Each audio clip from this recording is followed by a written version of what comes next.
Ladies and gentlemen, order in the court. Today's proceedings finds the people versus James McGill. Legal troubles got you down. Bosses refusing to pay out. Hit and run leave you stunned. Drug lords in your future. Well, maybe not.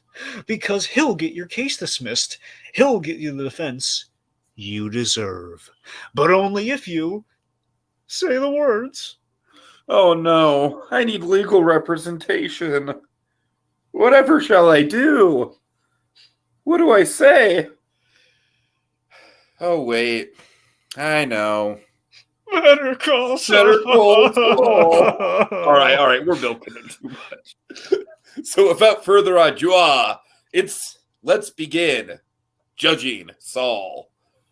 Court is now in session. You will atone. Oh God, Dragon. Okay, so folks, we have to just usually we build to the big moments at the end, but we're not going to do that. We have Anthony Smith. He can't be here he can't be here live, but he left this comment before we went on. He says this is a somber podcast, can't listen live, but Howard Hamlin homies, he's forever in our hearts. Yep. So Dragon, I just want to put a statement out here. I honestly think it's effing crazy that our years-long Howard Hamlin obsession materialized into what might just be the best moment in all of the Albuquerque verse. I hope you and I are in agreement with that. I mean, certainly the most shocking moment in the Albuquerque verse. Yeah. I mean, holy shit. This eclipses anything in Breaking Bad, I think, right? I mean, for me, in my heart of hearts, pretty much. But, I don't know if anyone making a big argument for it. What about Hank and Tahajali? Well, Hank and Tahajali is that's definitely the closest comparison. And Dragon, oh my God, George Lucas, eat your heart out. It's like poetry. It rhymes. Yeah. Holy shit. Oh man. So Dragon, needless to say, I mean, I don't know. What are your feelings as a whole? I feel like I'm interviewing you right now, but just all our Howard Hamlin stuff has materialized in such a big way. It's crazy, right? It's I feel like we had our finger so much on the pulse of this guy being a big deal. I mean, I think it just goes to show. I mean, just ever since he just exploded onto the scene, just as this Howard Hamlin character. I mean, this character was just such an interesting kind of guy. Just the fact that this guy was a representative of everything Jimmy McGill wanted to be, and he was essentially he was the red herring. He's the good looking herring, essentially. He was okay, literally we poised him to be again Lord Vader and everything, and ultimately he was not that. We gave him great layers and dimension. The wonderful thing about Better Call Saul is no one's truly, again, like with Breaking Bad, no one's all the way just mustache twirly evil, and even when we do get a mustache twirly, I'm getting interrupted. I'm sorry. I'm so sorry. With what I was getting at, with the exception of our mustache twirls, and even they are extremely charming. Oh God, monstrous yet extremely charming. All right, and that's what I'm saying. No one's ever been truly, for the most part, the Albuquerque verse. Again, there's been layers of personality to all these characters, which is the appeal of the Albuquerque verse. I mean, fundamentally, Better Call Saul, as this episode wonderfully gets to the heart of, is with kind of what Howard Hamlin was saying to Kim Wexler in the end, which I won't break all that down yet, but just in general, is why do bad people do what they do? That's ultimately the thesis statement, carve it on everything in the Albuquerque verse, much like Saul Goodman was here. You want to carve that into the wall of the writer's room. Why do bad people do what they do? Or what makes somebody bad? All right, so Dragon, let's get to the credits. Or do you have any other things to say about the episode beyond the reaction to Hamlin? Well, I mean, just in general, again, so we just wonderfully put the cherry on top of kind of everything that's been kind of said about Howard Hamlin. So perfectly, that character's arc is just very well rounded here, and the fact it was kind of an arc you didn't expect. I mean, you kind of I mean, again, we've been tracking it because we're diehard Better Call Saul super fans. We've been loving Hamlin since the outset, just seeing that character kind of like be kind of a wonderful fixture of the world, and just kind of like and he did go on quite the arc, especially season 4 onwards. Not that I mean, again, there was something there from the beginning, even in season 1, but regardless, I mean, I absolutely think that he has it's the Trinity Dragon. It's him, Kim, and Jimmy. It's like the show just would not be complete without him in the mix. It's like they complete each other. And all three are very much impacted by Chuck McGill's. It's very much kind of like a very kind of an arc that is all bound, kind of combined at the hip with that character, which is really fascinating. So it's very much like it's the Holy Triangle. And then I'm sure that we'll get into this when we talk about the when we loop back around to the end. But Dragon, oh my God, what makes this even more both like devastating on an emotional level, and then also kind of like heartwarming in the sense that like he had such a perfect arc, is like the three of them are like so close in real life. Yeah, I mean, I gotta remember every season. I forget it. I assume after the first. I'm gonna assume after the first season, but I could be wrong. Is for many seasons, what they do is the three actors, like many of the actors, at the very least, those three actors would be camped out, like while they're just camping out in New Mexico, like sharing a house, like an apartment together, and they would rehearse their lines and everything. So they'd be hanging out through all these seasons. They become very, very close friends. So yeah. Okay, so yeah, I'm sorry, Dragon. Finish your thoughts. But yeah, just in general, I mean, this episode too. You know me, I've always said this. And again, so this season's going to be the really fascinating examination because we don't have 10 episodes this season, but the pattern usually is the most impressive, or usually my favorite episodes are episodes 7 and 9, and this lived up to the episode 7 mark. Oh my God, yeah, Jesus. So I wonder. I'm really interested to see. Oh man, like is 9 gonna like? I mean, 9 could again. 9 could possibly be the Breaking Bad crossover. I have like a whole. When we get to speculation towards the end, I have a whole layout how I think the back half's gonna go, but we'll get there. Regardless, so I love this episode, and it brings us to our credits here, which very simple. It's one man, one name. The director and writer of this, the incomparable Tom Schnauz. The Schnauzer did it again. Schnauzer. Or as Jonathan Banks calls him, the Little Prince. The Little Prince delivered, Tiki. The Little Prince delivered. So Tom Schnauz, of course, he's like the big guns in the Better Call Saul writing and directing realm. This guy, mainly writer extraordinaire, who went on to direct this. So Tom Would you say it's fair to say he's probably like number 3 behind the obvious 2? Well, by the obvious 2, I assume you mean Vince Gilligan and Peter Gould. Yes. I mean, honestly, I think I would say, yeah, he's probably the captain of the ship if something happened to those two guys. If I were a betting man, then you have like Gordon Smith probably coming in fourth. If I were to just speculate here. Anyway, so Tom Schnauz. So this is so wonderfully cyclical. The episodes that he had done leading up to this. I'm going to list out the episodes he both wrote and directed before this as well. So he both wrote and directed Bad Choice Road, which very much full circle, like poetry, it rhymes with this episode. He did one of my all-time favorite episodes of Better Call Saul. He did Expenses. That was him writing and directing as well. That's from season 3 when Jimmy's like completely down on his luck. And he did Switch and Pimento. Oh my God. So again, like such a stacked number of episodes, both written and directed. Man, the Schnauzer never, he never disappoints. Good old Schnauzy. All right. Okay, so Dragon, if I had literally like any nitpick at all, it's gonna be a brief one. It's that don't get me wrong, I fucking love the shot of Lalo in the sewer where he's Pennywise. If I'm being totally honest, I think it takes I think we linger on it a little bit. It gets into Dragon. This is literally the one nitpick I'm going to have the whole episode. So just bear with me. There's a legit nitpick you should have, but go on.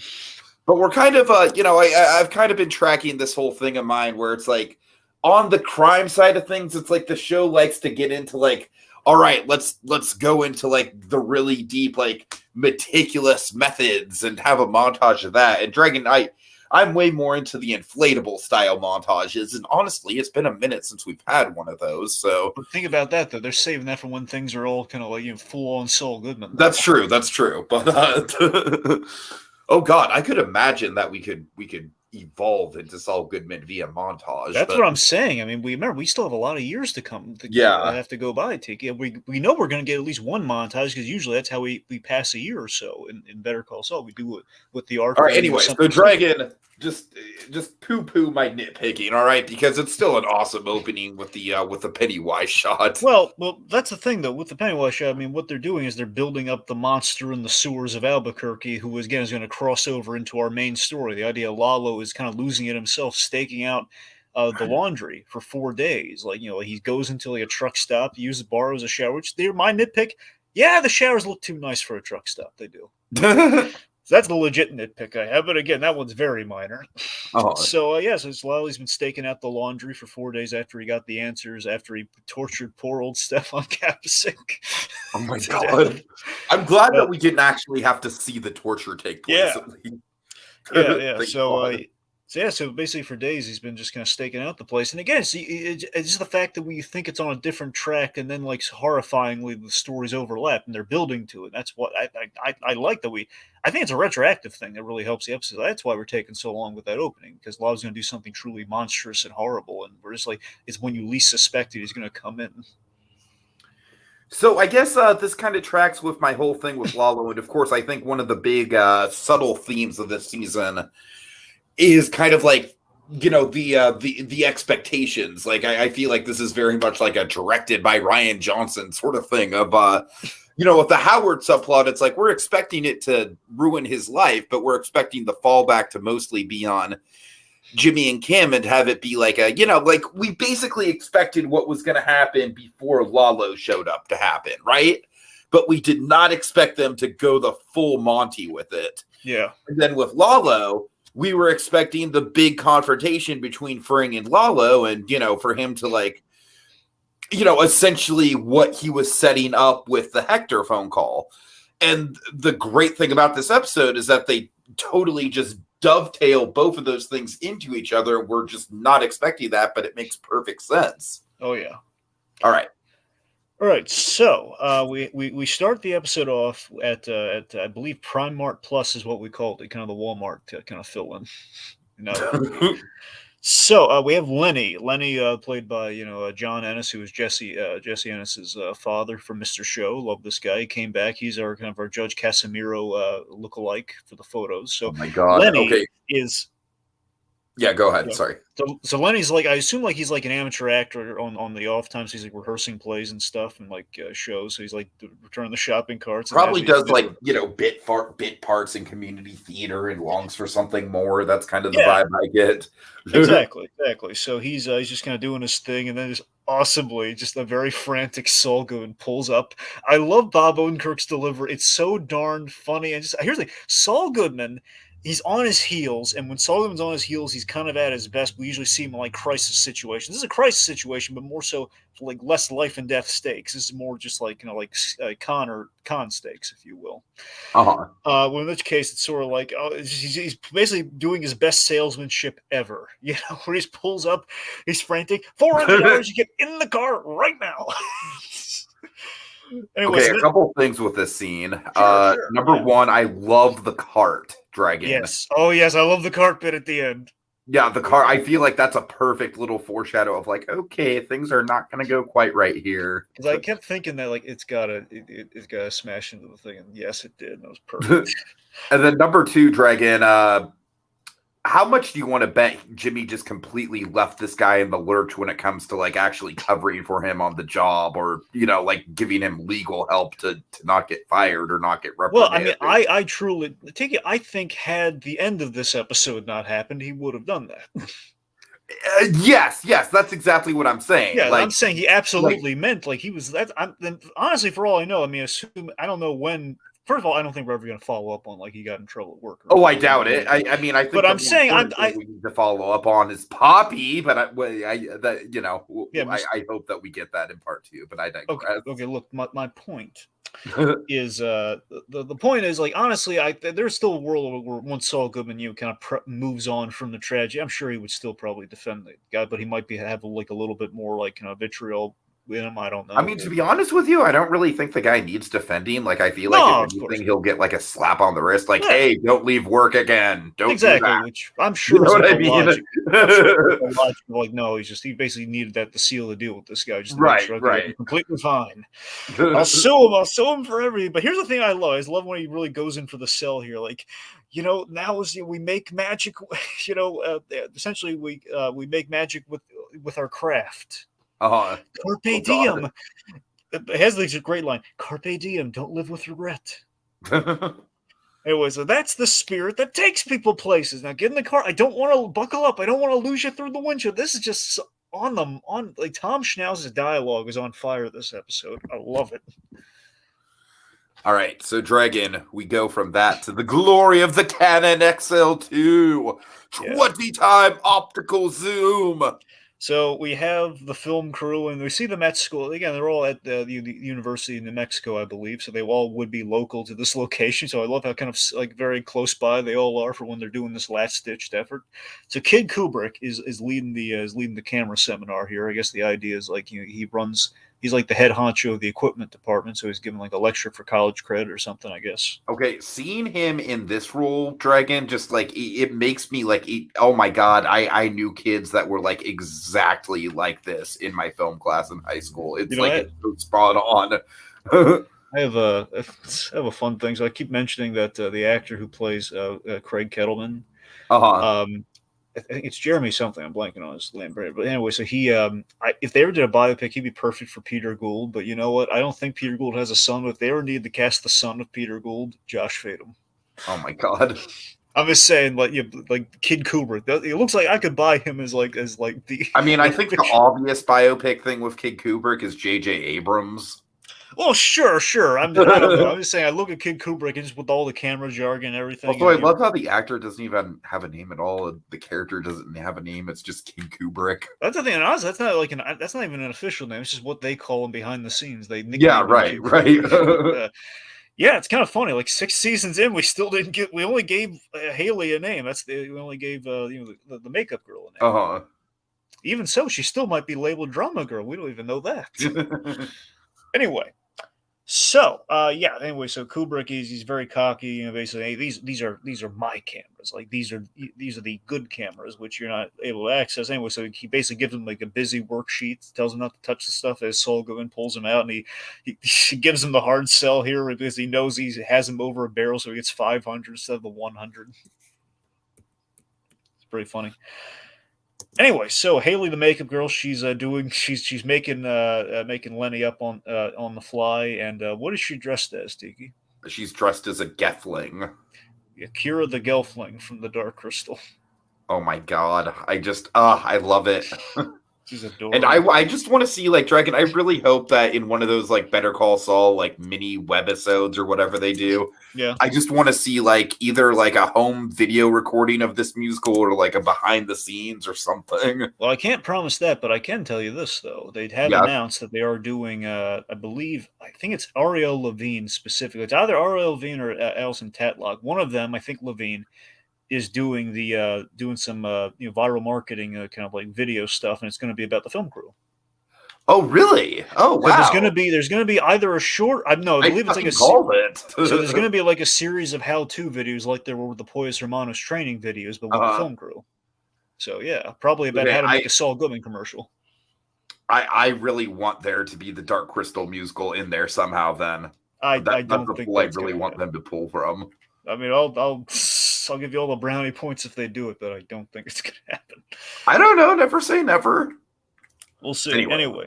So regardless, the point is they're getting them ready on the fly on the campus. The boom guy. And then the episode I have in my notes, it goes full Birdman. Yeah.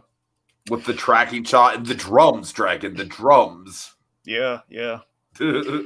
So let's see. So Jimmy's taking one last shot at trying to get Kim to that meeting, but it's like, Jimmy, I need to be here. I'm needed here. So the plot. So they're putting the cast on the guy. I love Lenny's like, oh, the plot thickens. It's like he has a cast now. Oh my God. Kim's using like gaffer tape or something like camera tape or something to make it look convincing. Anyway, everything. So we have this. This is just so precious to me. One, I love Kim Wexler interacting with the film crew. Period. But the meta idea that Kim Wexler Oh is yeah, directing. absolutely, absolutely. There's such a this is like, and that's another part of like this scene feeling like Birdman. Is that much like Birdman? There's kind of like a meta quality here. Yeah. So Kim Wexler, much like Ray Seahorn, is directing these actors, and basically, no, he has to be in the shot. Like, just runs up to him, ditches the shoes as Kim is wont to do, turning him and everything. No, make it look like this. So shoes in the shot. Anyway, so basically, I love the ticking clock because you get the 24-hour cycle here. Like, okay, this is the morning of. This is D-Day right now. They only have this morning to get all of this done. Casemiro is literally on the way to the courthouse as we speak. Exactly. So all this just on the fly, wonderful, and they're paying through the nose to get it done, like like rush delivery and all that sort of stuff. So they take the pictures, take a bunch of pictures. They develop the photos in a rush, and they douse them with the cocaine. Don't rush the process. Oh, Kid Kubrick. Which I totally am convinced is a meta commentary on how slow paced the season was with the con building up to this. Yeah. Oh, it's got to be. Yeah. So they douse the photos with kind of the cocaine simulating drug. Oh my god! So the idea that's why the photos are wet when he takes them out, and he basically just got them fresh out of the bath. Or no, they were doused. And I love the detail; they're both wearing gloves and everything just to be safe. That's good. Anyway, so we reveal Saul Goodman. He runs for his life to make the drop at the last second. This is a really cool end of act like before commercial reveal to me. Like, oh god, the PI Hamlin's PI works for Jimmy. Yes. Yeah. That's great. That's how they do it. Yeah. You can just see the robot chicken M. Night Shyamalan just going, what a twist! Now, admittedly, the only bone I have to pick with this season, honestly, with this series as a whole, ever so far, still is, it does give us the PI, but I still don't know why a boxing scene, but I'll let it slide. It's fine. The boxing scene was like literally, honestly, like I the feel one like jump it was the shark probably just moment. like a last-ditch effort on Hamlin's part. I know, that's the thing. It's and I honestly kind of feel like that was born out of the writer's room, too, of like, wouldn't it be funny if Jimmy and Howard boxed each other? And it's like the only time they've ever caved into that, so I'll give them that easily, instantly. And I could totally see Bob Odenkirk and Patrick Fabian, like, sparring on the weekends. Yeah, again, he's been boxing for nobody for 2 years, so why not? All right, so, anyway. Point being, so the point they make the switch the last second, guy almost swerves into a car just to get there at the last second. So we're in the HHM conference room. Now, do you guys want to take a moment? Because again, last season and all, and for all we know, this might be the last time, quite possibly, we're in HHM for all we know. Yeah, so, possibly. Technically, we might not even need to go there anymore. So we're maybe in the conference. Flashback. That's literally the only reason I could think. It's a fair point. Yes. Regardless, so. HHM, of course, the big center, the whole series really starts here with our characters. Like all three of our characters are in the same room in that conference room. This is where it all started, or Chuck and everything. It's a very important set piece. You think that HHM is, in a way, kind of like the more elongated version of the RV in Breaking Bad? It's kind of hard to compare but then again, the RV is kind of a location. So I guess by that logic, yeah, it's kind of a longer standing kind of version. It's kind of like, what if you took the RV and the Super Lab and combined them? So, I guess. Yeah, that's a good way to put it. So HHM is almost a character. HHM is representative of law and basically of making a financial profit and building a legacy from law. So it's kind of like, it's the ultimate achievement. HHM is the ultimate achievement. It's the nirvana. So we're in the conference room where it all started, and again, we were literally picnicking outside of this place like the night before. So, Howard Hamlin's last moment, and again, seriously, this is really fascinating. This is Howard Hamlin's last moment of dignity here, where he, he's like adjusting everything, and he takes a moment to teach the next generation of HHM law, like this little trick, which is a real thing that Tom Schnauz's father taught him, where if you drop a can of soda, a can of ginger ale. Of course, Howard Hamlin beverages, though. Oh my God! Right. Yep. So that was the lesson where he teaches you basically spin the can with your hands, arrange the bubbles so you can drink the ginger ale the soda without exploding. And this, I want to know your read on this, Tiki, because this thing did fascinate me, just with the kind of full circle, like the end of the Howard's end of it all. Yeah.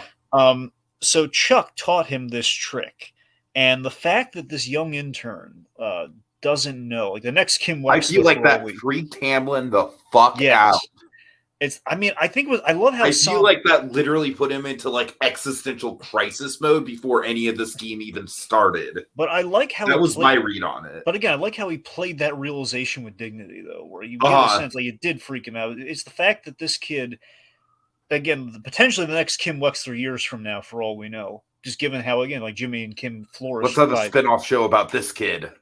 yeah, He about could be like the Carrie. broom boy. Better call Carrie.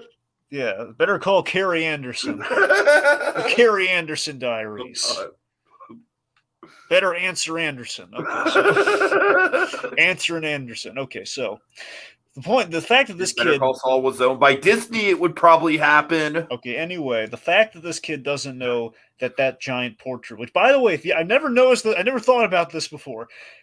They've always set up in the HHM conference room. There's this kind of this built-in running gag that was not intentional, but the writers loved it when they realized it. Howard sits at the end of that table, and it looks like he has like a Christ-like halo when he sits behind it. Totally. But remember, since they put up Chuck's photo, it blocks that now. So we kind of took Howard's halo away when Chuck passed, and that's where Hamlin lost all his power when he was going through depression and everything. Sure. So anyway, the point being is looking at the photo, he doesn't know who that is, and that again, it kind of puts things into perspective about legacy and what it's all for. And I think Hamlin's been. I kind of read is I think in it's other Hamlin. words, Dragon. In other words, I'm sorry. I see the opening. I have to take it. Legacy. What is a legacy? All right, I'm sorry. Carry on. Okay, but in all seriousness, though, I love that he's. I think Hamlin. My read on is I think Hamlin's been reflecting on things with this whole toss up with Jimmy and how his marriage is going and everything. And this is like kind of like the last nail in his coffin, so to speak, where it's like, yeah, what is it all for? Like, why have I been playing second fiddle to like I did all Chuck's bidding in season one. I was never able to hang my own shingle. And I'm a name on a building, and people aren't going to know who's the guy here. I can end up as the next Chuck, and people don't know who my father is. They probably won't know who I am after His today. father's Robert Redford. We've already established that. Yes. I'm sorry. Well, you see, am I crazy with that though? Is that no? That's exactly the same kind of read I had on it for sure. All right, so again, I love that haunt. You don't linger on it; it's very subtle. It's all in the performance. And again, we gave Fabian is again because there's so many great performances on Better Call. Emmy. Seriously, that's Fabian, all I gotta say. This is. I mean, am I right? This is Fabian's Emmy season. It's got to be. Yeah. Oh, absolutely. I mean, especially that last scene, but literally like everything in this episode building up to that. And just really elated my heart. Jonathan Banks, and they did like the little talking Saul thing with Chris Hardwick. They Jonathan Banks had a thing where he just praised the heck so earnestly about how wonderful Patrick Fabian is and how knowledgeable he is, like how he should run for he should run for president of the Screen Actors Guild, which he should. Oh my god! Oh, dude! Yeah. If Patrick Fabian did that, we would totally do like a grassroots campaign. Yeah, I mean Ed Asner was a Screen Actors Guild president. Why not? It didn't go well for him, but he made it though.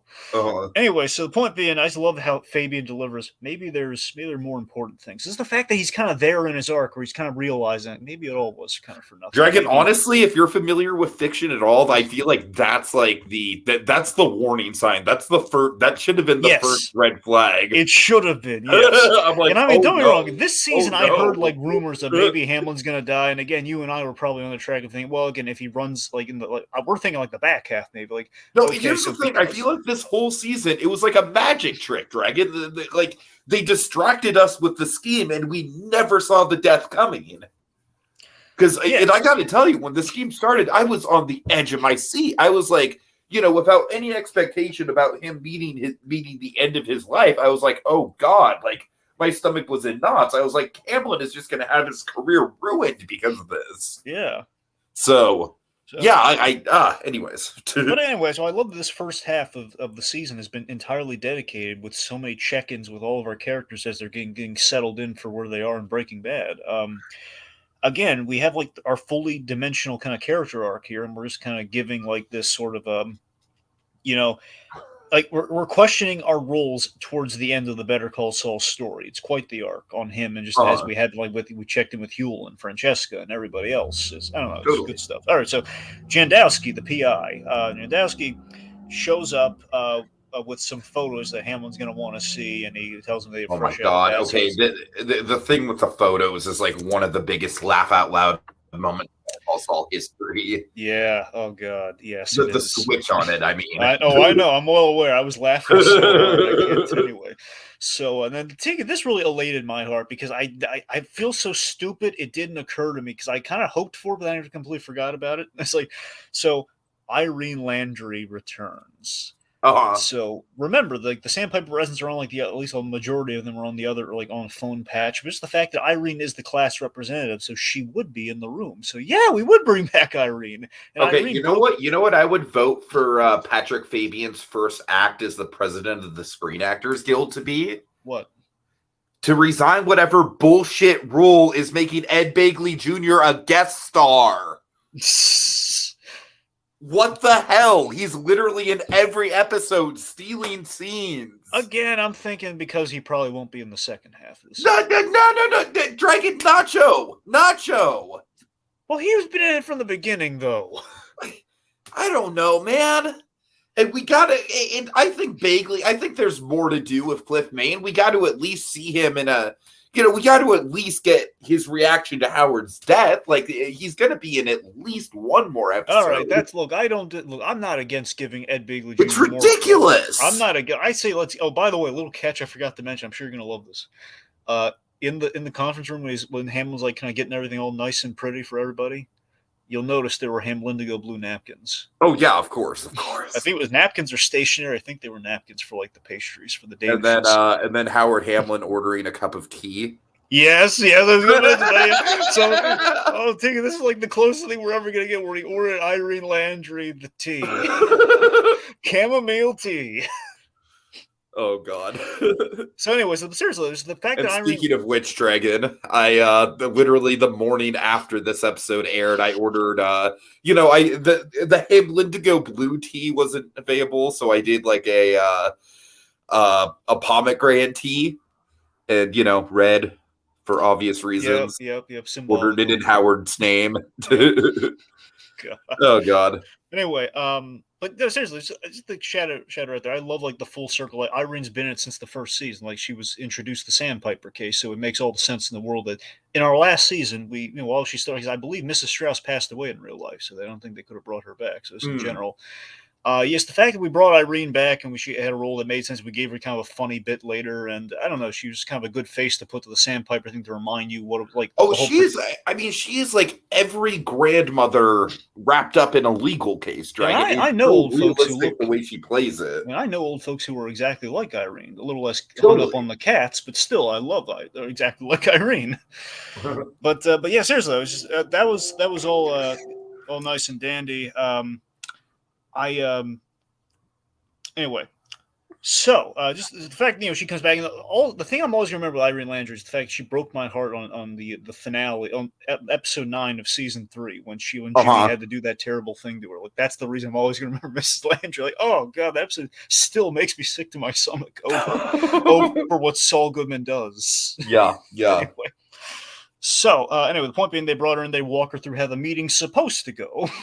Arguably, Saul Goodman's two biggest victims in the same room together. Yeah, that's a good way of looking at it. Yeah.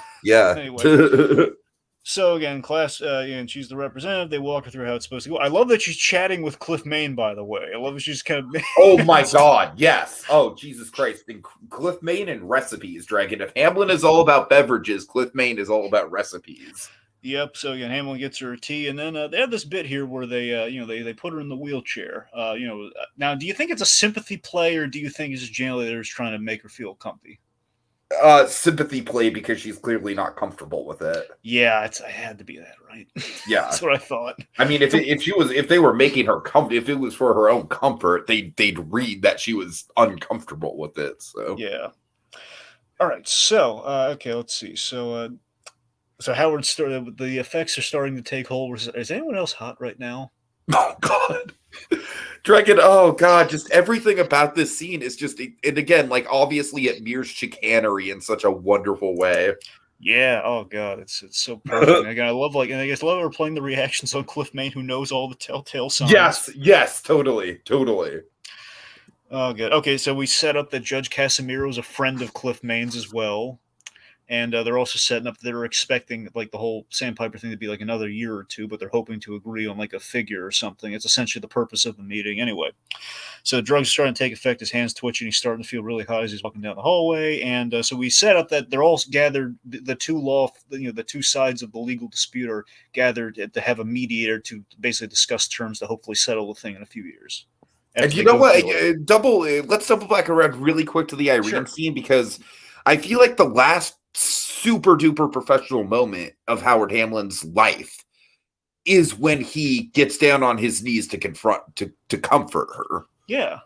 Because that is like so genuine. I feel like Cliff Main is watching that like, oh, maybe Howard is a good guy. Yep. And then obviously it spirals, but God.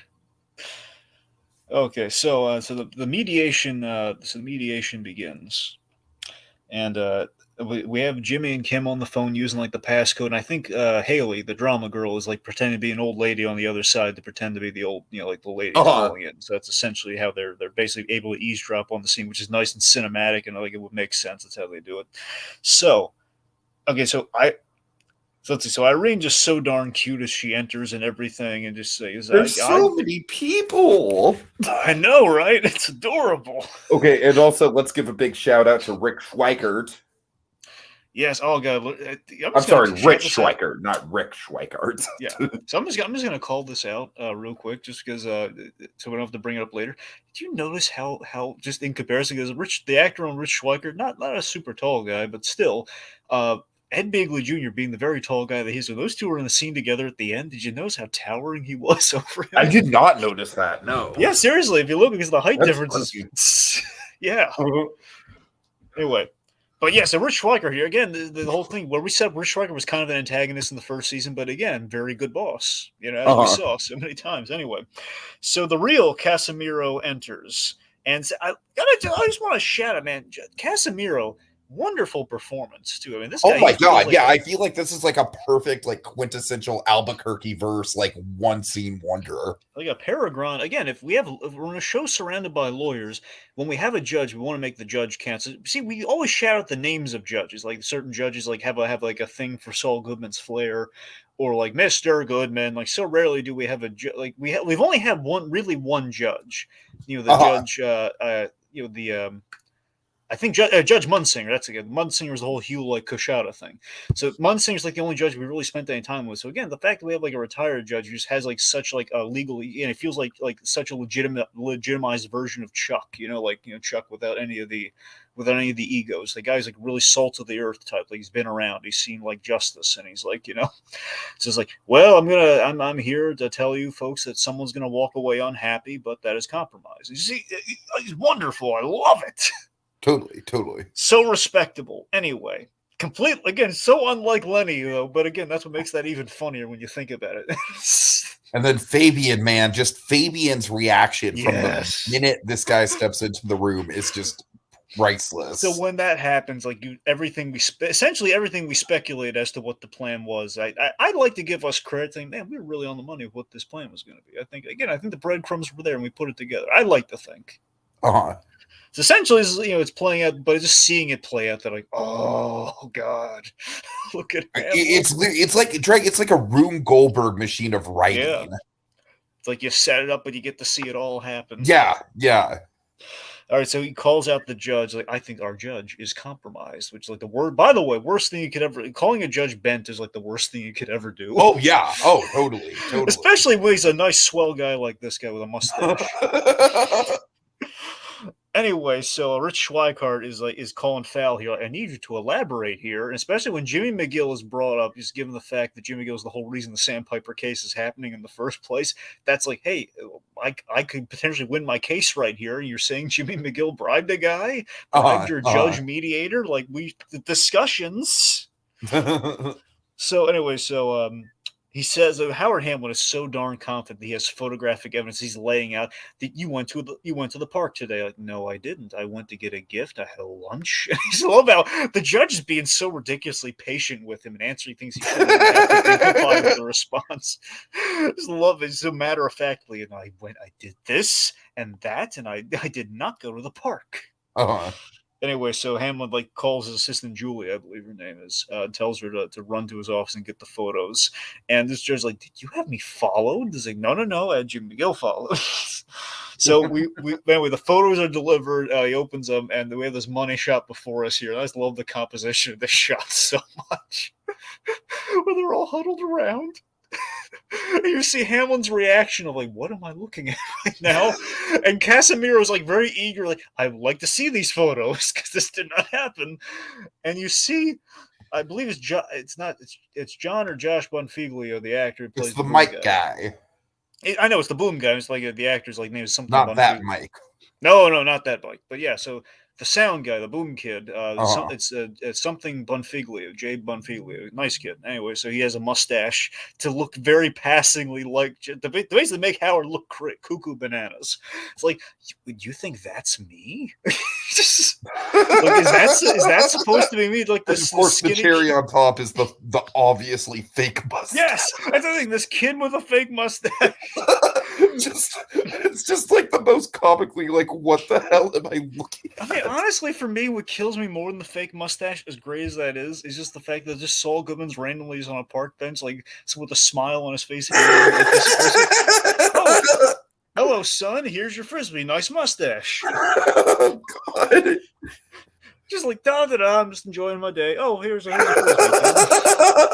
Like nothing illicit going. It's like so obviously fishy. It's not fishy at all, and I love it. Mm-hmm.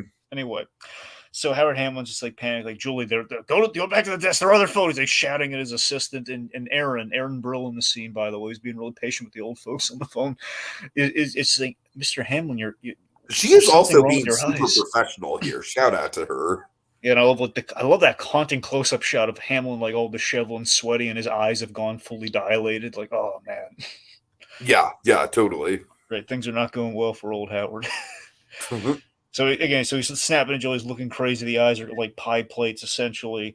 And the Cliffman desperately wants the sidebar here. He's like, okay, let's sidebar for a second. Let's get you out of here. He says the evidence has been tampered with. Anyway, so we go outside, and Cliffman is just like calling Howard out, like, you need to apologize to everyone angry at Bigley Jr., man. Like, you need to apologize to everyone in that room. Oh, man. And of course, Dragon, we predicted this, but Dragon, when Papa Cliff gets angry, it's not a pretty sight. No, it ain't. So Howard is like frantically and just so convinced. And again, I highlight that Lucifer episode that he's in. I think I don't know if it's the 100th episode technically, but in the 3rd season you have the no, not the 100th. I mean, Patrick Fabian plays a guy who's going crazy trying to prove that Lucifer is the devil in that show for an episode, and it's very much like this. He's just kind of like coming off like a complete crazy guy on drugs. He calls his PI Jadowski. He has copies and the numbers not working anymore. It's a full-on Michigan J frog. It's like, just don't move. I'll be right back. Just it's a no-go. Oh god. It's like his only move, and he can't call the PI. So Casimiro's walking out, and Cliff Main is just, they have this Ed Beagley Jr. man. Oh god, give him a guest star Emmy. Yeah, for sure. Well, I'm just saying to give him something, all right? Like, for something. You're right. Like, if we can take any silver lining away from the guest thing, it would be give him a guest. That'd be an excuse to give him an extra Emmy. I don't know. Sure. So, I guess supporting, but what have you? So, Casimiro's walking out, and just Cliff May is just so genuinely apologetic. Judge, I honestly don't know what to say. Well, Cliff, I guess there's nothing really to say. Oh man, best of luck. I feel like that's kind of like outside of like I'm not mad, I'm just disappointed. That's like the most brutal comeback you can have. It's up there. I mean, what's so perfect about it is it's so on brand for Cliff Main, because Cliff Main is not like a wet behind the ears. Like, he's not like in the first year of like a law firm he's trying to build. Like, hey, please stay our clients. Don't go. Please stay with us. He's not doing that. He's like, I mean, you know what happened. I know what happened. you're a judge of all people. Sure. You know exactly how bad this is. So I'm not going to try and like lie and try to impress you. So I'm just genuinely sorry I had to put you through this. Anyway, so then Rich Schweiker comes out. And this breaks my heart for Cliff Main, because Cliff Main really did care about this case. Remember, he was the whole reason he hired Jimmy. He was very impressed with this case. He wanted to, he's all about like getting money for the old folks or the people. The whole mesothelioma thing. He's all about people who've been wrongly impacted by ill business practices. So this really hurts Cliff, and I felt that. And Ed Begley Jr. is really good at conveying this, where Rich Schweiker tells him that because of how badly the mediation has gone, they are not going up with their offer anymore. As in after today, every day, it goes down $1 million, which is bad. That's really bad. Oh yeah. I mean, there's a ticking clock offer, which means like Jimmy and Kim have absolutely won. By the way, during this scene, we kind of cut between them a few times, and we had this perfect image of Jimmy, like Saul Goodman doing like the reeling the fish in motion, which just kills me. Just love it, like reel them in.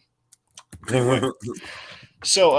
So Cliff Main is told this terrible news, and then let's see. So then we have the basically nail in the coffin for the deal here, where Cliff Main reports this back into Howard later when he's in his office, like after he's come down from the cocaine, simulating drug.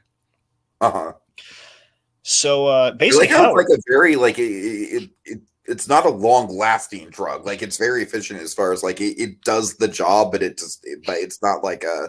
He's not tripping balls for hours or anything. Yeah, I know. I mean, they timed it out. It takes from 20 to 25 minutes, I think. Yeah. So in the drug world, for any of my my drug-based friends out there, I feel like it's kind of something like a less extreme version of salvia, where salvia is like a hardcore. Like, if you hit it, you get like a 15-minute just super like balls to the walls trip, and this is more of like kind of like a cocaine rush. Anyways, I know way more. I've not done either of these things, by the way. I just know about them. Anyways, I would hope not. Just to clarify. I hope not, because I don't think you'd handle that one well. I wouldn't. There's a reason I haven't done it. Yeah. Well, I hope there's more than one reason, Tiki, but yeah. I would hope it's, oh no, I wouldn't handle that one well at all. I'm more like, oh god, Dragon. I feel like salvia is literally like horror movie fuel, but we're not here to talk about that. I mean, regardless, my point is, so impressively, Howard Hamlin, he's like the ending of Psycho almost, but in a good way, where he's figured out everything. He knows exactly what Jimmy did, and he basically lays it out. Jack shit he can do about it. Exactly, though. I love that he figured he did the follow-up with Julie over the whole Jandowski affair. Basically, the PI was how he figured. And I love that Jimmy and Kim knew that he'd be able to prove all that. And again, the whole time release thing is just the fact that it would be too late for him to do anything. And Cliff Main calls this point out. Like, it doesn't matter. I mean, well, even if I do believe you, which again, I don't even know if Cliff fully believes him. And that's the tragedy of all this, by the way, if you think about it. Cliff Main is probably just gonna think that Howard Hamlin was a drug addict at the end of the day. Totally.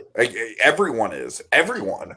Well, I know it's given like the follow-up. I mean, is there any way that he can I mean, there's no way, because it's like the only way out of Jimmy, like, we'll get to this in spec, but like the only way out of the situation for Jimmy and Kim is basically to frame it as suicide. Yeah, right. Exactly. So just based on that, it would imply that he did have drug problems. And yeah. So that's the real tragedy of this thing to me too. Is that like Hamlin is like genuinely he's been making like genuine progress too.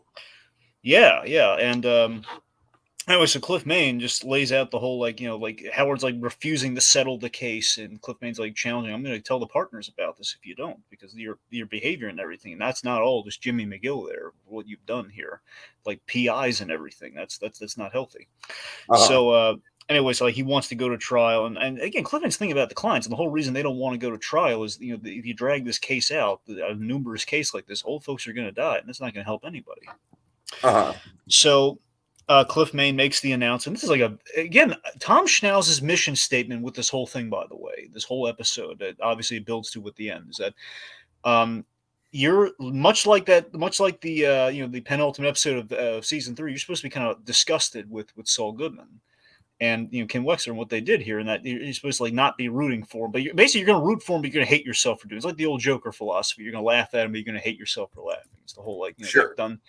So that's a thing where, I mean, yay, they've won, but at what cost here? Where they've scammed the old folks, technically, and obviously Howard Hamlin's reputation very much. So I besmirched. honestly think that Jimmy and Kim literally fucking right in the middle of this is one of the most evil things that they've done within the course of the show. It's very Bonnie and Clyde-esque. Totally. Yeah, it's very effective, very kind of haunting in that regard. I mean, here's on the first watch, it's kind of like you're chuckling. You're going to hate yourself for chuckling on the rewatch, and you rewatch like, oh god, it's so evil. Why did I laugh? Absolutely, yeah. Anyway, so also I want to mention this because I don't know if this was intended for when Howard, like, they speculated something in the writers' room. They mentioned this on the Insider Pies. Knowing you and I have been waiting for these characters to return, and you have to know this. The skater punks were supposed to return during the con at one point. They were, I assume, I don't know all the ins and outs here. I think they speculated the idea briefly that before they found out the whole, like, oh, we're just going to make Hamlin look like he's on cocaine, perhaps they were going to make it look like he hit these guys, and then it was going to be like full circle back. Right. I'm glad they didn't go that direction. Now, it was either that or broad. Now, it was either just that in the conceptual stages of what the big con was going to be, or when Hamlin actually did, before like the option to kill Hamlin came on the table, perhaps it was that Hamlin might have killed the Skater twins by accident. I can't say that. I mean, I could have bought a little bit more. So that's the thing. I don't know how the Skater twin, between those two parts of the episode where the Skater twins would have factored in, but regardless, the fact is they did contemplate bringing them back, but ultimately, better choice not to and just stick with the film crew. Okay. But it's nice to know they were thinking about him, though. It's like, because we've always kind of wondered if they were ever going to bring him back. So it's kind of nice. Sure. Okay, so Lalo's making a Joker video, essentially. God. Initially, when it came on, thought did cross Lalo my was mind. literally just hitting like all of the supervillain notes this episode. But wonderfully so. Oh, yeah. So Lalo's making a video, essentially to Don Eladio and the cartel, basically saying, hey, I'm alive. I've been staking out the laundry for 4 days. Guess who? Yep. So, and this is the cruel bit here where he says, like, our little Croatian bird told me his secret, and he did not give it up without a fight. So, again, poor Casper, he suffered till the end, but, you know. So, again, thematically, I love that there's kind of a, I like thematically there is kind of a connection to Lalo and Howard Hamlin. I could be crazy in making that connection, but it just feels like these are two guys. Please elaborate, honestly. What? I said, please elaborate. Yeah, here's why. I kind of read it because Lalo has been pushed to the brink by Gus Fring to this video, which again is kind of in a way is making him seem crazy. And the fact he's staking out the place for 4 days, and the fact that everyone else like just squash the beef with Gus Fring, let him do his thing. It's been the curse of the Salamagas. They can't just let it be. And of course, you could say the same about Gus Fring. But the point is Lalo has been driven to the brink of craziness to the point where he is doing something like this. And Howard Hamlin is being perceived like that. And I think it's kind of interesting that we kind of have this going on in this episode. Like one is made to look crazy, the other one is kind of going crazy, and it kind of leads to kind of this kind of this collision between the two stories. And it's kind of ironic that Lalo's response to this is what he does. Obviously, he's not factoring in what Howard Hamlin's going through at all. It's just kind of interesting that we kind of put those. There's like a vague connection with those characters that is kind of ironic, given they share a big scene together, having nothing to do with their stories individually. Yeah, I see what you're saying. That was like a little thought that occurred to me with like the desperation in the video. But anywho, Point being, so now the real what he's doing here is really clever. On the rewatch, this reads tremendously, by the way. So Lalo, after he makes his little video saying his plan is like to kill the guards and basically find some proof inside of the super lab that Fring is building on the cartel's nose, he calls Hector Salamanca. He calls his uncle at the home. Now, he does this. On the rewatch, this fully becomes clear. He calls that home because he knows that Gus Fring is listening in on the other end. So he's luring them all away from the super lab. That's what he's doing right now. He's getting them out of hiding so he can move without being caught. Right. So he's basically, that's why Hector does not know this, and he's saying, no, don't do the suicide run, like go inside the lab and everything. So he's basically making him think, okay, we're going to put all of our guys on the lab, so basically he could actually go to Gus Fring's house. I'm convinced initially his plan was to go to Gus Fring's house and kill him. That's what I think it was.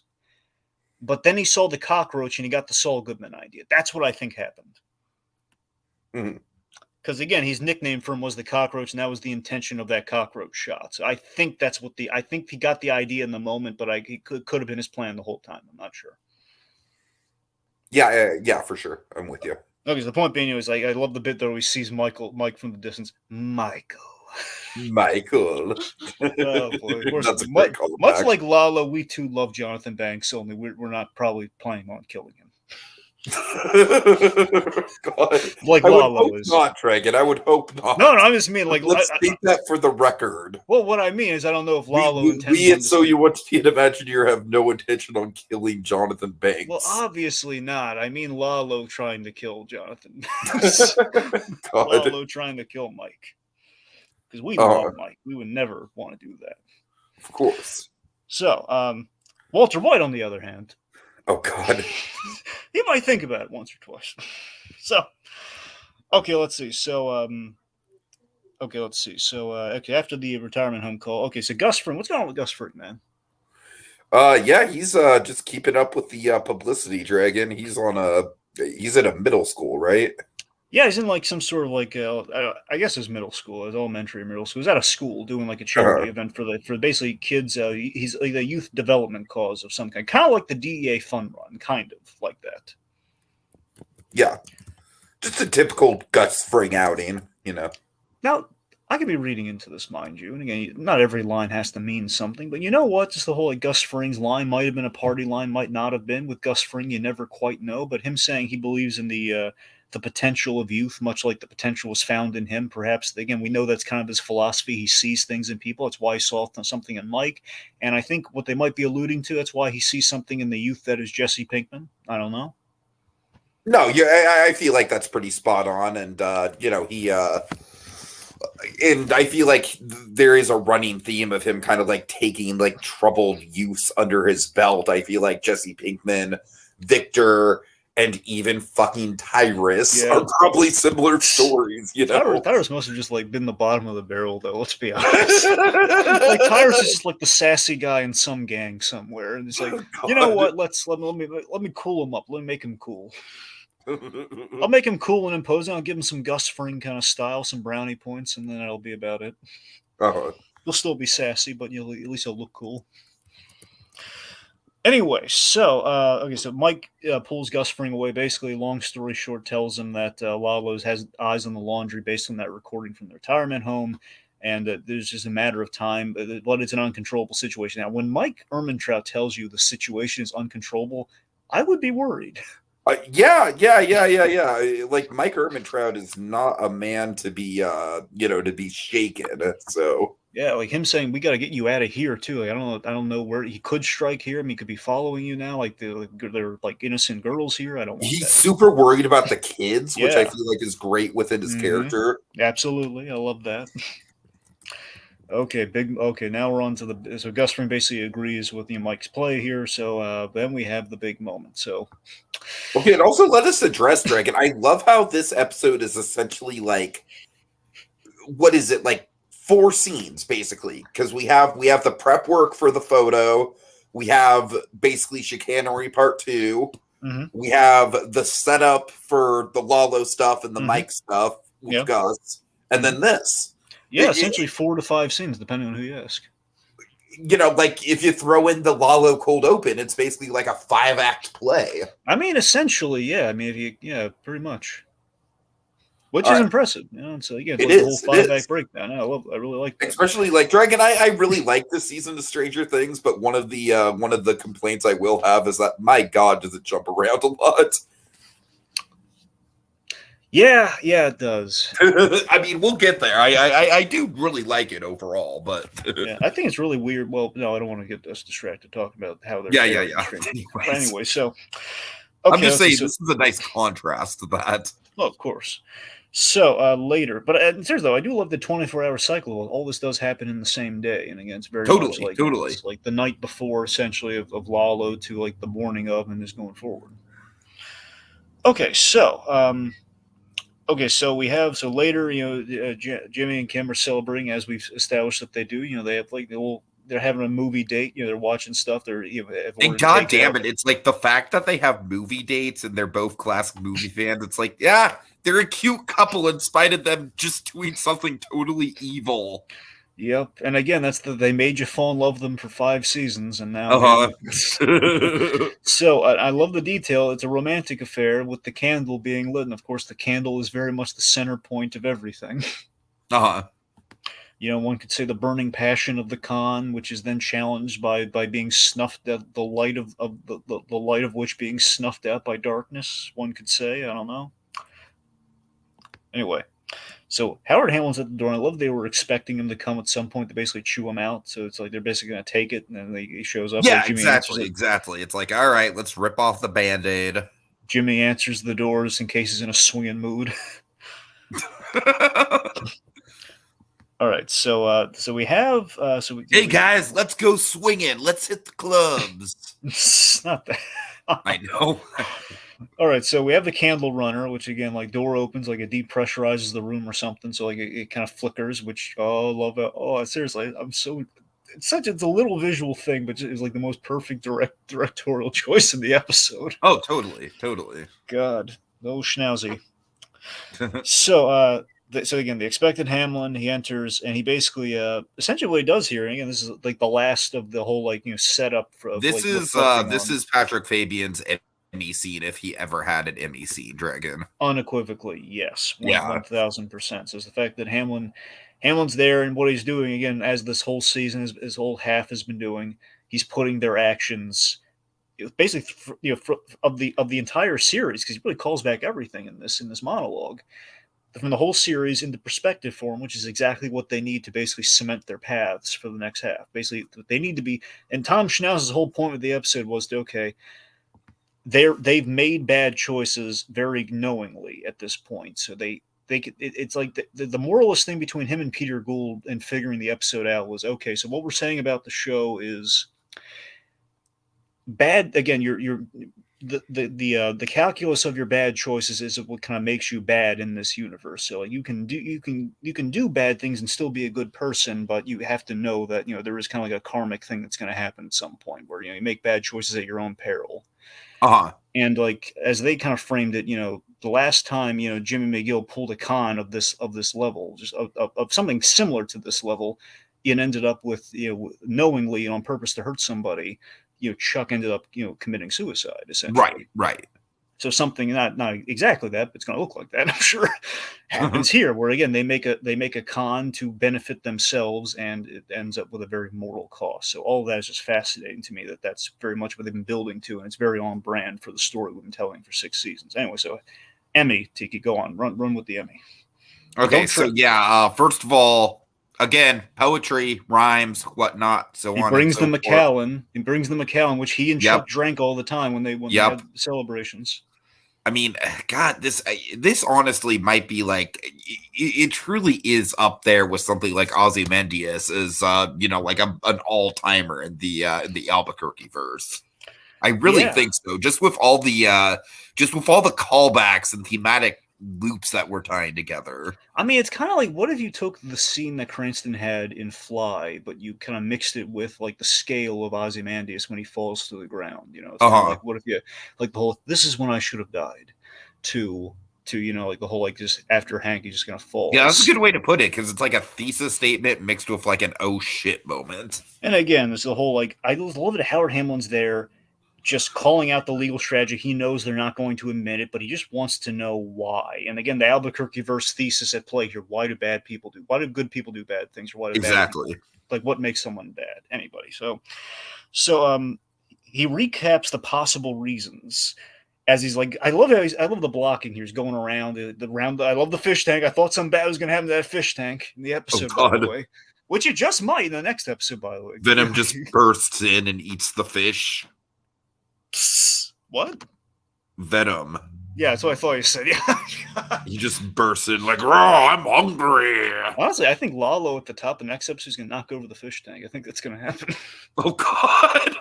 I really do. Because remember, he was tapping that fish tank. Well, I hope that's the only thing that he kills, Dragon, quite frankly. No, that's serious. That's what I think is going to happen. Because I don't think he can. Well, we'll get into speculation. I don't think he can kill Kim. So I think what he's going to do, just to drive the point home further, I think he's just going to smash that fish tank. Jesus Christ. Anyway, Grindelwald in the Fantastic Beast movies kind of has like a stupid running thing where he just kills servant animals just to prove how evil he is. So maybe it's something like that. Something like that. So, see, basically, Hamlin just kind of recaps all the possible reasons for why they did this to him. Like, he harkens back to the show. Like, I took Kim's office and put her in doc review. The nepotism of HHM. Like, because you all had the struggle where Howie just had, had it all handed down to him. Mm-hmm. Yeah. I mean, I would say that's probably like the most legit reason, honestly. I mean, fundamentally, it's pretty accurate. It's not his fault, but still, it's frustrating. I just love how offended he is. Like, this isn't just a prank. This isn't just throwing bowling balls at my car. You this took planning months. I mean, why would you dedicate all this time? Yeah. To me, and I love that. This is great. That Jimmy just calls out the whole, like, oh, come on, Howard. You're not burnt to the ground. You're going to be fine, which ultimately is why. I feel like at that point, it's like Jimmy, like, admitting it without legally admitting it. Exactly. He's more really calling him out on his own, like, ego and hypocrisy here. Like, come on, burnt to the ground. And that's the thing. Ultimately, that's fundamentally is why Jimmy went along with the con, because he knew Howard Hamlin, the elitism with Howard Hamlin, he's going to be fine. Like, we could absolutely pull this con. He'll walk away like his feelings hurt, but, like, what's the worst that could happen? He cries to a bed of money. He'll be fine. Plus, again, if this thing works, he's going to get a lot of money from it, too. So what's the harm? Exactly. Yeah. Which, again, is their rationale, essentially, here. Like, burn to the ground. Like, oh, yes, we'll make quite the fare. And, yes, but people whisper in the hallways, Howard Hamlin's a drug addict. The PR damage. But then, then he just drops the whole, like, I've dealt with worse, I've debt, from the whole Chuck affair, depression from the Chuck affair as well, my marriage, and all of this is being like the relationship connection here between Jimmy arguably and Kim, from the Chuck affair. That's a good point. Yeah, probably. Honestly, if I'm gonna pull some threads here, I like to think it's kind of like he was kind of emasculated by Chuck in the marriage. Ultimately, maybe that was kind of what killed it. Ultimately. Just the fact that, like, really, you're going to let Chuck McGill make all your decisions for you? Who did I marry? Right. All right. So I just love Fabian's delivery. This is like Fabian does this all the time. And he's so great at it. The whole, like, oh, yeah, you didn't know about that. Yeah. So just chuckling as he's, like, taking a swig of the Macallan, his last drink. The Macallan. This is the whole, like, yeah, I've been sleeping in the guest house for a better part of a year. Mm-hmm. But I'll land on, just another blow for good old Howie. Good old Howard to deal with. And he just calls him out on being soulless, which that's where Jimmy, okay, it's time for you to leave. Insulting Kim Wexler. I won't stand for that. You can leave now. Calls him Leopold and Lowe, I think. I'm still not sure. Leopold and Loeb, which, Dragon, if you look into that, it's a really fucking twisted true crime thing. Oh, it's a true crime thing. Okay, oh, yeah. Cool. It's basically two college students who thought they were so intellectually superior to everyone else that they basically just, like, pulled off crimes for the sake of pulling off crimes. Yeah, that's and they got caught was basically like they kidnapped and killed a kid again just for the sake of it, just for the thrill of, like, oh, we can get away with it. Right. And that was like one string, like, they slipped up, but yeah, so I feel like the comparison is pretty apt in this situation. It's like, they're pretty much just doing it just for the sake of doing it. So this is where things take a turn here. And I love how he nails it right on the head, though. Again, like, the character who kind of basically calls out, like, the relationship of the show here, saying, you're missing a piece. And that's you've got a piece missing. It calls Kim Wexler out. Fundamentally, that's why she's with Jimmy McGill. And basically, Hamlin's going to dedicate his life to exposing him. And boy, did he say the wrong thing, right? He's going to dedicate his life. His life. I mean, he's not lying. Yeah. So the rest of his life will be dedicated to that. So I love that because the show is so grounded, because character-wise we've done everything so right up to this point. They can get away with kind of like the perfect timing here. It's like the ultimate, like it's a we don't care, but it's in the best of ways. Of like just in the moment he says that, the light flickers again because we knew he was coming for him. So the light flickers, and of course the direction on this, where it's like we see Odenkirk's reaction first and foremost, and this was to wake him. This was perfect. The fact that he was the only character really this season, well, aside from Howard, obviously, who didn't know that Lalo was alive. And just the fact of just seeing the utter horror. And again, this you get the fear that Saul Goodman has, like, did Lalo send you? It's right here. Look at that fear on his face. Is the whole, and I love the lines. Like you could say he's about to say Howard, but just the whole how. Yes. So again, Tiki, this wonderfully pays off the menace of Bad Choice Road, which is all about, and again, that's the idea is this to be the antithesis and the symmetrical kind of like the poetry of it all here, where he just sets up the whole, Lalo's going to sit there in conversation knowing that he can't really prove that Saul Goodman betrayed him, but he's just going to kind of see if he can get something out of him, and just play a head game with him. But oh god, Lalo, the symbol of death in Albuquerque. It just like the and Dragon. This is where the mirror image to Hank's death really comes into play, because the way that I read it, as far as that goes, is it is so goddamn inevitable what is going to happen, but we do not want it to happen, but we know it's going to happen. I mean, the difference is when you look at this scene in comparison to the Hank Schrader death, is Hank Schrader has that clever, and in a different way, it has that kind of that clever. Walt, you're the smartest person I ever knew, but you should have realized he made up his mind 10 minutes ago. And in this regard, it's kind of the opposite, where it's like, someone in this room is about to get shot, and chances are it's not going to be Saul Goodman. Yes, exactly. And knowing, and here's the thing, ultimately, well, get into is, I mean, I think Kim Wexler's more motive for him. Like if he shoots Kim, Sullivan's not going to tell him anything, or not going to do anything for him. So process of elimination. Least safe person in the room right now. Also a witness to Lalo's face and everything. I feel like that's the most important thing, right? Yeah. It's like he has no idea who Howard is, but he knows that Howard knows that this is sketchy. So yeah. That's ultimately it's a witness thing before it's anything, which is ironic given how the bitter irony of it all, if you really think about it, is like pulling back everything. Howard was a witness to the Jimmy breaking in the Chuck's place for the tape and everything. So Howard being a witness, gets him killed here. Sure. So just thinking Howard completely in dark. This is like a wonderful kind of cross nexus. Again, I imagine like eventually like someone by proxy of Lalo would kill him. I didn't imagine it would happen like this instantaneously in the moment like this, where he shows up so artfully and everything out of the shadows. And just like so like Tony Dalton just sort of like in pleasantries like, oh hello, no you finish, go on. As he pulls out the gun, he's putting on the silencer, so intimidating yet polite. Just, I want to talk to my lawyers. And then this is what cracks me. This is what kills me. More so kills Howard, but kills me as well. Just the fact that it's like, oh, let me tell you something, buddy. Like Howard basically becomes an angry Yelp reviewer. Exactly. You got to find better. And I just love like Kim Wexler. Like again, as much as she, has no remorse for Howard Hamlin. It's like, no, listen, Howard, you should leave right now. Howard, just go. So Hamlin tries to excuse himself, and I love that he's like barely mid-sentence, like, I see you guys in the middle of something, and then bam, the immediacy, the brutal edit and immediacy of bam, shot to the head. Like regular, it's like, again, the cartel move that signifies, the cartel, the way they've operated in the Albuquerque verse is they don't kill you, they kill like loved ones or known associates in front of you to traumatize you and get you to be under their boot. Literally, like what happened to Gus Springs. This is absolutely how the cartel and the Salamancas particularly operate. Sure. So it's very on brand. It's just bam, we shoot our stories. We always been building like the cross section of our stories so many times throughout the seasons, and this is like the most separated they've ever been, like colliding with each other like this. Like bam in the head, and I think it's the most brutal way they've ever shot a kill in the Albuquerque verse. I think so too.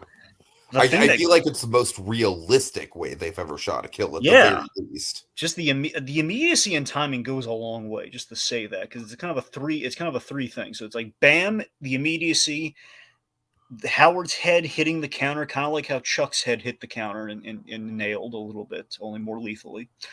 And then just Howard, this still really it really chills me to my bones, honestly. I assume you had this too. When Howard's body hits the ground, it looks absolutely lifeless, and that just freaks me out. Again, such a realistic death because he looks kind of hollow. It looks like the life literally got sucked out of his cheeks and everything. He looks like just like done. It looks like, I don't know. It's kind of hard to describe. It's like, oh God, he hits that floor dead, and just Jimmy and Kim freaking out, and again having no idea like this would lead to Howard's end. But yeah, them freaking out and Lalo calming them. Shh. Let's talk. Oh, it's so brutal yet so delightful. Oh god, and it's just, and again, the death of death of HHM, the old guard, the old status quo of every, basically again with the death of Howard Hamlin, the last partner of HHM. Like well, we don't know what the deal with Howard's father is. I'm assuming he's passed, but I don't know. I mean, if that is the case, that's the thing. HHM dies with Howard Hamlin most likely. I mean, I'm sure it's going to keep going under some other like associate partners or something, but fundamentally, it's gone. Like our old status quo is completely gone as we knew it. Yeah. And that we have nothing left but Breaking Bad. So it's a very huge. It's not just a kill. It's a kill with huge echoing resonance, like the canyon of Ozymandias. Yeah. So yeah, that's where we land. This is a great way to end the break, by the way, right? Weren't you a little worried how we were going to end the break? How did you think it was going to end? Well, I told you my worst case scenario. I didn't think was going to happen. I imagined it was going to be like a little ... like Hamlin will maybe be in the cross, like Ham will be in the crosshairs or something, or basically like Hamlin's lost everything, and then the cartel's looking at him. That's going to lead him to like him getting killed when we come back from break. Honestly. Well, yeah, it's a great way to end it because it's not a who's going to die; it's how is it going to, or if the. I always think some of the laziest cliffhangers are, oh, is this person going to die? Yeah, I mean, because that resolution is going to be like immediate. It's literally like a yes or no answer. Yeah, but if we know that they die, we know that it's the aftermath. The aftermath is what makes storytelling interesting. Yeah, I mean, the worst case scenario I had that I knew would not happen, just given the caliber of our storytellers here, was going to be, okay, worst case scenario, it's like we end on like Lalo's about to enter the laundry. And he's about to face off against Gus Fring. We pretty much know what's likely going to happen, but then again, we don't know all the details. But it's the fact that would have driven me crazy and basically rendered his entire storyline for the first. So again, that was like between that or the worst thing that could possibly happen would have been like had the con not finished. That I was completely like there was no way they were going to. I know that's what I'm saying. I'm sure. Again, I was sure this. I'm just saying any other show probably would have made that mistake. The Walking Dead would have made that decision, anyways. Yeah. So that's again. We ended fantastically. Would you like to speculate a little? Yeah, I mean, I'm absolutely on board. We kind of called this, but I absolutely think that we're going to catch up to the Breaking Bad timeline via montage. I think it's only appropriate. Yeah, so of course, Howard Hamlin, very much like you'd logically, so just playing it logically here. So we come back, we got to deal with the dead Howard in the room. We got to acknowledge, like, how do we proceed there? So, I mean, I think what's going to happen is again, I don't think Lalo's going to kill. I don't think there's going to be danger of Lalo killing Kim Wexler because, again, if Kim Wexler dies, Saul Goodman he'll just die right there. He'll have nothing to live for. So by that process of elimination, she's got to be safe. But ultimately, I think they're going to be punished. And I think their punishment is going to be they're going to have to, without Mike's help, probably, they're going to have to take care of Hamlin's body or frame it like a suicide. Which is going to be the ultimate moral compass. Go with it. Which is probably going to be that's the thing that's probably going to break Kim Wexler on a character level, I'd imagine. Like that's the thing that's going to like haunt her. Like, oh God, I've done something truly terrible, which she's already going to have. But like having to that might be something she's not going to come back from. Then basically it might be like just guilt that Saul Goodman reminds in her, and that's why perhaps they split ultimately. I can see that. Okay, let's see. There is a possibility in which Mike steps in, but if Mike steps in, he cannot kill Lalo because Jimmy should not know that Lalo is dead or not. So I feel like it's going to be something like Lalo gives him a message or something like that, and then maybe Mike steps in after the fact. Because remember, the whole reason he's there most likely is he's looking for evidence against Fring, which is going to be really interesting how that story plays out because he's going to need it. I don't know if it's going to be like a hostage situation or what, and then Mike's going to have to bail him out, or it could just be a message. But still, like the only proof that he has is the lawyer. So that's good. It's like Tom Hagen from The Godfather, essentially. So that's going to be that's like the guy holds the keys to the kingdom, at least as far as he thinks, which is not the case at this point. So we'll see how that situation goes. I mean, it could be like a grilled situation where Walter White gets in the car and then like we have to bail him out in the next episode. But the only thing I have left really with speculation is that how the 6 episodes might go. So I'm not going to lay like every single thing, but generally what I think is going to happen, is the oddsman, if you will. Like, I'm thinking the first episode we come back, we're dealing with the Lawless situation. Episode 2 is going to be the aftermath episode. So it's going to be like the whole Sandpiper money comes in. We're moving. Basically, Saul Goodman and Kim Wexler moving forward. And that's where we get all the last of the Saul Goodman accoutrements, like the car and the book. And, that sort. So I think that's when we're going to, that's when we get the statue. I think we're going to get all the Saul Goodman stuff in one episode, possibly. 3, I'm thinking that's what, we're going to see what Saul Goodman... basically, I think we're just going to check in with Saul Goodman up and running and what Kim Wexler's doing. And the end of that episode will be we've officially crossed over. That's probably where we're going to get our montage in the Breaking Bad. So 4 would probably be the Breaking Bad episode, and then I'm guessing 5 and 6 are probably going to be Gene. Well, that's the thing. So remember, at the end of 3, we will be out of openings. So that's the last 3 episodes of this, 4, 5, and 6. That's going to be. We're going to be going in completely blind. So, 4, I'm thinking that is the, I think 4 is going to be the full-on Breaking Bad episode in which we're going to see things from the Saul, that's when we'll have Cranston, Jesse, and Aaron Paul in there. That's where we're going to have but we're going to frame it from the Saul Goodman side of the in-betweens of those episodes. Then 5, I'm thinking is going to be an entirely Kim Wexler episode. I think that's going to be, we're going to answer the big question, what is the deal with Kim Wexler in Breaking Bad? I think that's where we're going to get our Kim stuff. And the last episode is going to be Gene's fate with the whole story we've been telling in the black and white flashback. I think that's going to be the all black and white episode. That's going to be, Gene dealing with the fact that he's been ID'd by the cab driver. And he's going to make the decision: do I just go public? Do I risk getting jailed? Do I try to seek out Kim Wexler assuming she is around? That's where all the Gene stuff is going to be in one episode. That's at the moment. That's what I'm thinking is going to happen. And there was actually just another teaser trailer release. That's a very straightforward one with the it's all black and white suits with one in color. Yes. Almost kind of gives me a little bit of a Schindler's List vibe because it's a red suit amidst a sea of black and white. Are you talking about the one where the empty hangar? No, it's it's literally like a full closet full of black and white suits, and then there's the one in red. Yeah, because I saw, and remember, they've been marketing. It's been Gene wearing the red jacket. That's kind of the it's the exact same one from the poster. Yeah. Oh, yeah, it's interesting, man. I remember, that I saw the night of when this premiere was a really cool thing where they had all the suits from the previous scenes. You had the brown suit, and then you had the Matlock suit, and then the inflatable suit, and then the Gene Cinnabon thing, and there was an empty hangar for the 6th, which was interesting. But yeah, also there was a little teaser where there was a black and white set. You saw a little tease of coming back, July. Something about I think Gene's mentioning a happy ending. After all that, a happy ending. Yeah. Which I don't even want to start to speculate. I mean, the only thing I can, Dragon, I feel like the obvious thing that would be alluding to would be a Gene and Kim reunion. But I feel like the writing is so clever on this show that I just because that's the most obvious thing pretty much automatically means that's not going to be what it's referring to. I mean, think about the trailer we had for this season with Jonathan Banks killing it with that line, the whole how do you think this is going to go? Basically, this is not going to go down the way you think. And it was played in an intense context instead of Jonathan Banks maybe having a word of wisdom with Odenkirk. But yeah. So I mean, that's all spec I got. Unless you have anything else, we can probably call it. No, I'm good. Let's. All right. So, shit. Why am I? Well, no. Well, any final thoughts you'd like to say? Then I. No, that's it. That's it. Right.